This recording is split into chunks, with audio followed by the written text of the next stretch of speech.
I won't water down drama. So I use the situations that authors use, the real tense situations of life. And if the teacher puts the tension there, the rest follows. How do you mean you won't water it down? I mean, is this what other teachers do? Well, rocks and trees, and fairies, and this, that, and the other, and wearing leotards. This has nothing to do with real drama. Drama is a real man in a mess. So I was just planning a video about how Blue Kazoo got started, and I got a little bit distracted because I started doing a lot more research on this lady who inspired Blue Kazoo in the first place. Her name is Dorothy Heathcote, and I'm sure many teachers out there already know who she is. But for those of you who don't know, she was this incredible woman in the world of education, and she specialised in this idea of mantle of the expert, or teacher in role. And this basically meant that children were encouraged to take part in stories and become a part of their learning in a very active and creative way. Now, of course, this really influenced how Blue Kazoo worked and how we want to look at certain topics within Key Stage 1 and Key Stage 2. So, as a company, we've kind of said from the start that we never want to be performing for a class of children. We never want to be up on stage. We never want there to be that divide between us and the class. We want them to very much be a part of the story, which is where our idea of a live encounter comes from. We take a character from history and put them in the classroom, and the children are encouraged to ask questions and become a part of this story as well, take on roles for themselves and basically explore this topic in a way that's relevant and is fun for them. So Mrs. Heathcote was an incredible inspiration for what we do as a company, and I mean, just take a look at what she does. How long have we got? What time do we stop for dinner? 12 o'clock. So we've got from now to 12 o'clock to do a play. What would you like to do?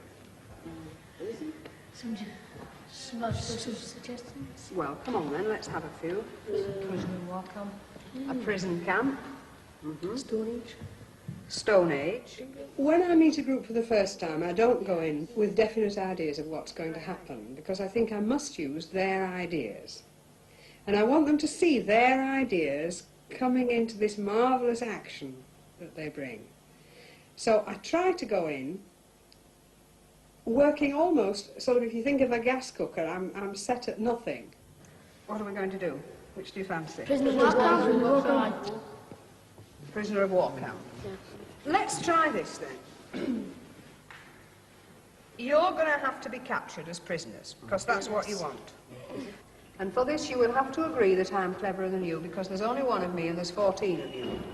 So that's very much kind of, we've taken that idea of having a person in the classroom who takes on that role and expects everybody around them to jump in with their own ideas, and that's what we do. So we quite often have ideas for activities and games and such, but we will not be set on them. We're not strict with them at all. We take these ideas and we open them up to everybody else in the classroom, and we are so ready for suggestions and ideas to come from the kids themselves, and often that creates the most amazing and surprising lessons that you could possibly imagine. Now, of course, this takes a lot more time, but I think it's definitely worth putting those hours in, because there's definitely an overimportance at the minute on results and that end goal, whereas I think that if you put a focus on the process of learning itself, then those good results are going to follow naturally, because if children are enjoying what they're learning and want to get the most out of it, then long term they are going to get those better results at the end of it.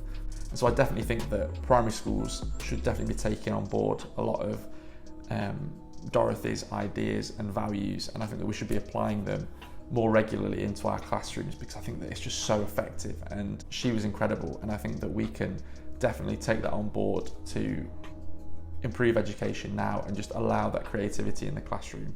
I went along to do my first lesson and the headmaster had forgotten I was coming, and so he, very quick, you know, quick thinker, turned round, and all the naughty boys that were standing outside the school classroom doors, he called to him and said, "This lady's come to teach you some drama." Well, they were all sizes. And so I remember thinking, I've got to hold their attention. I don't think I thought this consciously at all. And I said, if you were captain of a ship, if you were all going to captain a ship, what qualities would you look for in choosing men? And the first lad said they'd have to run fast to obey orders.